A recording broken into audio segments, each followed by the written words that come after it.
ଏହି ଯୋଜନାର ଡାକଘରର ଗ୍ରାମୀଣ ଡାକ ଜୀବନ ବୀମା ଅଧୀନରେ ଆସେ ପ୍ରତିଦିନ 6 ଟଙ୍କା ନିବେଶରେ ଲକ୍ଷେ ଟଙ୍କା ସଞ୍ଚୟ ସମ୍ଭବ।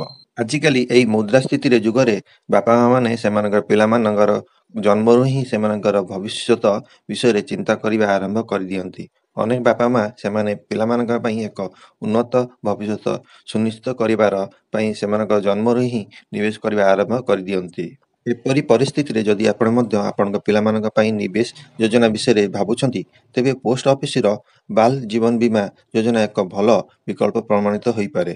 ଏହି ଯୋଜନାରେ ପ୍ରତିଦିନ ମାତ୍ର 6 ଟଙ୍କା ନିବେଶ କରି ଆପଣ ଆପଣଙ୍କର ପିଲାମାନଙ୍କ ଶିକ୍ଷା ଏବଂ ଅନ୍ୟାନ୍ୟ ଆବଶ୍ୟକତା ପାଇଁ ଲକ୍ଷ ଲକ୍ଷ ଟଙ୍କା ସଞ୍ଚୟ କରିପାରିବେ।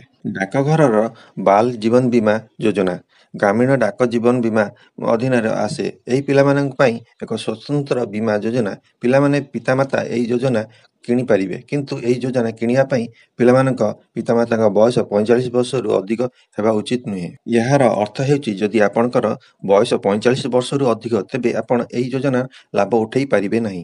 ବାଲ ଜୀବନ ବୀମା 5ରୁ 20 ବର୍ଷ ବୟସର ପିଲାମାନଙ୍କ ପାଇଁ ଏହା ଅଧୀନରେ ପଲିସିଧାରକ ଅର୍ଥାତ୍ ପିଲାମାନଙ୍କ ପିତାମାତା ଏହି ଯୋଜନାରେ କେବଳ 2ଟି ପିଲାଙ୍କୁ ସାମିଲ କରିପାରିବେ। ଯଦି ଗୋଟିଏ ପୁଅ ଓ ଝିଅ କିମ୍ବା 2ଟି ପୁଅ 2ଟି ଝିଅ ଥିଲେ ମଧ୍ୟ ଏହି ଯୋଜନାରେ ଲାଭ ପାଇପାରିବେ। କନ୍ୟା ସନ୍ତାନ ପାଇଁ ସୁକନ୍ୟା ସମୃଦ୍ଧି ଭଳି ଅନେକ ଯୋଜନା ସରକାର ଲାଗୁ କରିଛି। ତେଣୁ ଯଦି ଘରେ ପୁତ୍ର ସନ୍ତାନ ଅଛି, ତେବେ ଏହି ଯୋଜନା ସେମାନଙ୍କ ପାଇଁ ସବୁଠୁ ଭଲ ବିକଳ୍ପ ହୋଇପାରେ।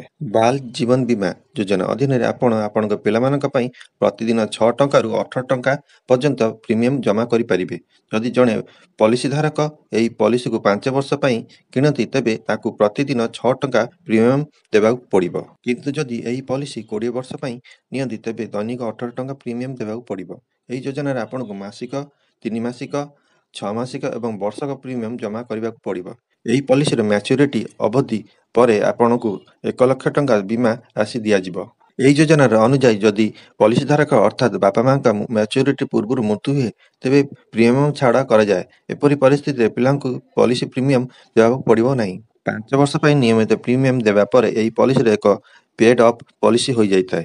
ସେହି ସମୟରେ ବାଲ ଜୀବନ ବୀମା ଅଧୀନରେ ଆପଣଙ୍କୁ ପ୍ରତିବର୍ଷ 1000 ଟଙ୍କା ବୀମା ରାଶି ପରେ 48 ଟଙ୍କାର ବୋନସ ଦିଆଯାଇଥାଏ। ଆପଣ ବି ଜଣେ କନ୍ୟା ସନ୍ତାନର ବାପା ହୋଇଥିଲେ ଜାଣନ୍ତୁ, ଏହି ସରକାରୀ ସ୍କିମରେ ଝିଅଙ୍କୁ ମିଳିବ ଏକାଥରେ 16 ଲକ୍ଷ। ଆମର ଡାକ ବିଭାଗ ଲୋକଙ୍କ ପାଇଁ ଅନେକ ପ୍ରକଳ୍ପ କାର୍ଯ୍ୟକାରୀ କରୁଛି, କିନ୍ତୁ ଲୋକମାନେ ଏହି ପ୍ରକଳ୍ପଗୁଡ଼ିକର ଏବଂ ଏଗୁଡ଼ିକର ପ୍ରଦାନ କରୁଥିବା ଲାଭ ବିଷୟରେ ଭାବରେ ଅବଗତ ନାହାନ୍ତି। ଉଦାହରଣ ସ୍ୱରୂପ, ପୋଷ୍ଟ ଅଫିସର ରେକରିଂ ଡିପୋଜିଟ୍ ନାମର ଏକ ଯୋଜନା ଅଛି। ଆପଣ ପ୍ରତି ମାସରେ ପୋଷ୍ଟ ଅଫିସରେ ଏକ ନିର୍ଦ୍ଦିଷ୍ଟ ପରିମାଣର ଟଙ୍କା ଜମା କରିପାରିବେ। ଏହାକୁ ରେକରିଂ ଡିପୋଜିଟ୍ କୁହାଯାଏ। ଏହି ପ୍ରକଳ୍ପ ଅବଧି 5 ବର୍ଷ। 5 ବର୍ଷ ପରେ ଆପଣ ଜମା କରିଥିବା ରାଶି ଏବଂ ସରକାରଙ୍କ ଦ୍ୱାରା ସ୍ଥିର କରାଯାଇଥିବା ସୁଧ ପାଇବେ। ଉଦାହରଣ ସ୍ୱରୂପ, ଯଦି ଆପଣ ପ୍ରତି ମାସ 1000 ଟଙ୍କା ଜମା କରନ୍ତି, ତେବେ 5 ବର୍ଷ ମଧ୍ୟରେ ଏହାର 60,000 ଟଙ୍କା ହୋଇଯିବ। ଏଥିରେ ସରକାର ପ୍ରାୟ 11,300 ଟଙ୍କା ସୁଧ ଯୋଡ଼ିବେ, ଯାହାଦ୍ୱାରା ଆପଣଙ୍କର ମୋଟ 71,000 ଟଙ୍କା ଫେରି ପାଇବେ। ଏହା ବ୍ୟତୀତ ପୋଷ୍ଟ ଅଫିସର ବିଭିନ୍ନ ସଞ୍ଚୟ ଯୋଜନା ମଧ୍ୟ ଉପଲବ୍ଧ। ସେମାନଙ୍କ ମଧ୍ୟରୁ ଆଜି ସବୁଠାରୁ ଲୋକପ୍ରିୟ ଯୋଜନା ହେଉଛି ସୁକନ୍ୟା ସମୃଦ୍ଧି ଯୋଜନା। ଏହା ପ୍ରକଳ୍ପଟି ଝିଅମାନଙ୍କ ଭବିଷ୍ୟତକୁ ଦୃଷ୍ଟିରେ ରଖି ଡିଜାଇନ କରାଯାଇଛି।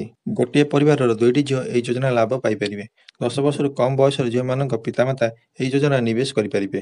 ଏହି ଯୋଜନାରେ ଆପଣଙ୍କୁ 15 ବର୍ଷ ପାଇଁ ଟଙ୍କା ସଞ୍ଚୟ କରିବାକୁ ପଡ଼ିବ। ସରକାର ଏବେ ଏହି ପ୍ରକଳ୍ପ ପାଇଁ 100% ପାଣ୍ଠି ଯୋଗାଇ ଦେଉଛନ୍ତି। ଏହାଦ୍ୱାରା 8.2% ସୁଧ ହାର ପ୍ରଦାନ କରୁଛନ୍ତି।